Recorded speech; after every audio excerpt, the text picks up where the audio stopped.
A Lamborghini fez uma filha da putagem com quem comprou o Huracan. Quando o LP 610-4 foi lançado, muita gente achou que ele era só o sucessor do Gallardo. Só que escondia um detalhe que quase ninguém percebeu. Debaixo do capô estava um motor 5,2 V10, aspirado de 610 cavalos. Um dos últimos V10 aspirados da história da marca. Enquanto Ferrari, McLaren e várias outras montadoras já estavam enfiando turbina em tudo quanto era carro, a Lamborghini resolveu nadar contra a maré. O resultado? Um acelerador com resposta instantânea e um ronco que parece um demônio gritando atrás da sua cabeça. A ironia é que, na época, muita gente reclamou porque o Huracan era civilizado demais comparado ao Gallardo. Hoje, depois da chegada dos híbridos e da eletrificação, o LP 610-4 virou exatamente o que ninguém imaginava. Um dos últimos representantes da era dos supercarros aspirados de verdade. O carro que um dia foi chamado de comportado, hoje é lembrado como um dos Lamborghini mais puros já construídos. O tempo realmente adora mandar todo mundo calar a porra da boca.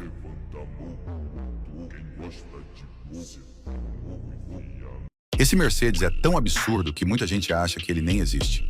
E, sinceramente, dá pra entender. No começo dos anos 90, um bilionário dos Emirados Árabes chegou para a Lotec e praticamente falou: "Quero o carro mais rápido do planeta. O resto é problema de vocês." Os caras realmente ligaram o foda-se. Pegaram um motor 5,6 V8 biturbo Mercedes-Benz de cerca de 1.000 cavalos e enfiaram em um chassi de fibra de carbono que pesava pouco mais de 1 tonelada. O resultado foi o Lotec C1000. Na época, ele prometia passar dos 430 km por hora, um número tão insano que fazia Ferrari e Lamborghini parecerem brinquedo. O mais engraçado é que só um único exemplar foi construído. Um carro criado para ser o mais rápido do mundo e que quase ninguém viu pessoalmente. Enquanto outras marcas brigavam por recordes, esse monstro apareceu, assustou todo mundo e simplesmente sumiu. Às vezes, a maior lenda do mundo automotivo não é o carro que bateu recordes. É aquele que pouca gente acredita que realmente existiu. A Bugatti olhou para o Chiron e pensou: dá para cobrar muito mais nessa porra. E foi exatamente isso que ela fez. Assim nasceu o 110S, um hipercarro criado para homenagear o lendário IB110 e esvaziar a conta bancária de quem tivesse coragem de comprar um. Foram feitas apenas 10 unidades. 10. É mais fácil encontrar um unicórnio do que ver um desses na rua. Debaixo do capô está o insano motor 8,0W 16 quadriturbo de 1.600 cavalos. Sim, 1.600 cavalos, porque aparentemente a Bugatti acha que 1.500 já era pouco. O mais engraçado é que quase ninguém vai usar essa desgraça como ela merece. Muitos exemplares vão passar a vida inteira trancados em garagens climatizadas, rodando menos que um Kwid de supermercado. Enquanto isso, o preço só sobe, transformando o carro em investimento. A ironia é justamente essa. Um monstro criado para voar a mais de 380 km por hora acaba passando a maior parte da vida parado. O 110S não é só um hipercarro. É uma obra de arte tão cara que muita gente compra, com medo de dirigir essa porra.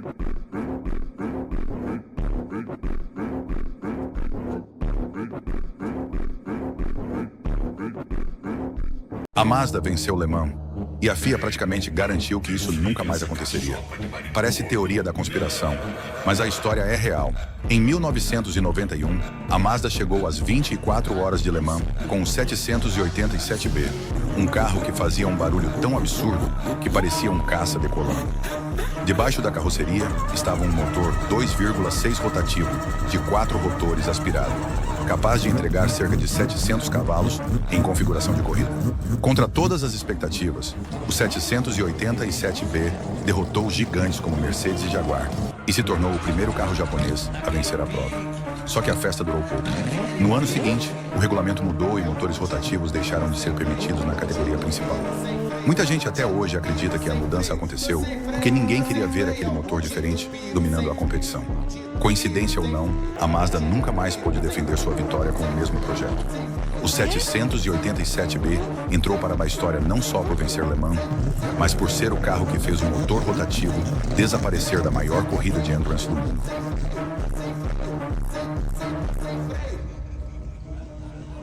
A Bugatti olhou para o Chiron e pensou: dá para cobrar muito mais nessa porra. E foi exatamente isso que ela fez. Assim nasceu o 110S, um hipercarro criado para homenagear o lendário IB110 e esvaziar a conta bancária de quem tivesse coragem de comprar um. Foram feitas apenas 10 unidades. 10. É mais fácil encontrar um unicórnio do que ver um desses na rua. Debaixo do capô está o insano motor 8,0W, 16 quadriturbo de 1.600 cavalos. Sim, 1.600 cavalos, porque aparentemente a Bugatti acha que 1.500 já era pouco. O mais engraçado é que quase ninguém vai usar essa desgraça como ela merece. Muitos exemplares vão passar a vida inteira trancados em garagens climatizadas, rodando menos que um quid de supermercado. Enquanto isso, o preço só sobe, transformando o carro em investimento. A ironia é justamente essa. Um monstro criado para voar a mais de 380 km por hora acaba passando a maior parte da vida parado.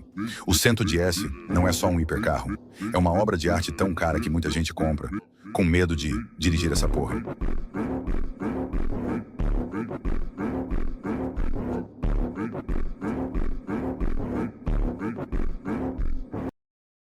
A Zenvo simplesmente olhou para Ferrari, Bugatti e Koenigsegg e falou: "Vocês ainda estão brincando de fazer hipercarro?" Porque o Aurora chegou com uma porrada de números que parecem inventados. Debaixo do capô está um 6,6V12 quadriturbo, desenvolvido com a Mali, entregando 1.250 cavalos sozinho e girando até absurdos 9.800 rotações por minuto. Só que aí a Zenvo resolveu complicar essa merda ainda mais. Colocou 3 motores elétricos e levou a potência total para até 1.850 cavalos. E não para por aí. A versão Tour promete cerca de 420 km por hora e 0 a 300 em aproximadamente 9 segundos. Já a Agile foi feita para a pista e consegue gerar cerca de 800 kg de downforce a 250 km por hora. É praticamente um avião que esqueceram de colocar asas. A produção será limitada a apenas 50 unidades, com primeiras entregas previstas para 2027. Ou seja, pouquíssimas pessoas vão ter a chance de descobrir se essa porra é tão absurda quanto parece no papel. A Plymouth fez uma coisa tão filha da puta que parece mentira. Colocou uma asa de avião num carro de rua só para ganhar corrida. No fim dos anos 60, a NASCAR estava dominada por carros americanos cada vez mais rápidos. E a Plymouth precisava transformar o Roadrunner em uma arma. A solução foi o Superbird. Ele ganhou uma frente enorme e, principalmente, aquela gigantesca asa traseira que parecia ter sido roubada de um avião. Debaixo do capô podia estar um monstruoso 7,0 V8M de cerca de 425 cavalos. O objetivo não era beleza, era fazer o carro cortar o ar em alta velocidade e ficar grudado na pista. E funcionou pra caralho. Com Richard Petty ao volante, o Superbird começou a atropelar a concorrência nas pistas. O problema? A NASCAR percebeu que aquilo era praticamente um cheat code sobre rodas e mudou as regras para limitar esse tipo de carro.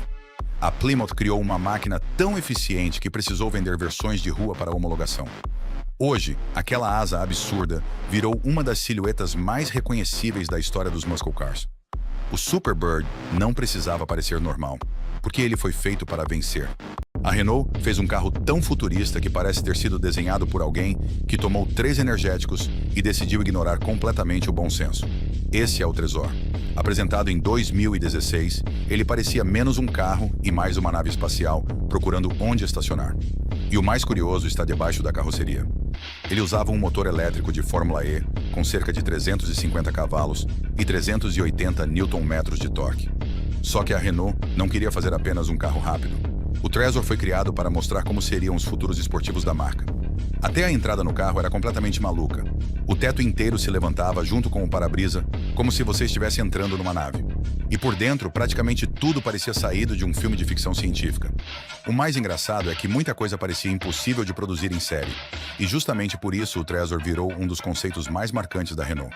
Ele nunca chegou às ruas, mas deixou um recado bem claro. Quando a Renault resolve viajar na maionese, ela faz isso em grande estilo. A Ferrari fez uma coisa que hoje parece completamente insana. Colocou um V12 gigantesco na frente de um carro e falou: "Vai nessa porra." E o resultado foi a F12 Berlinetta.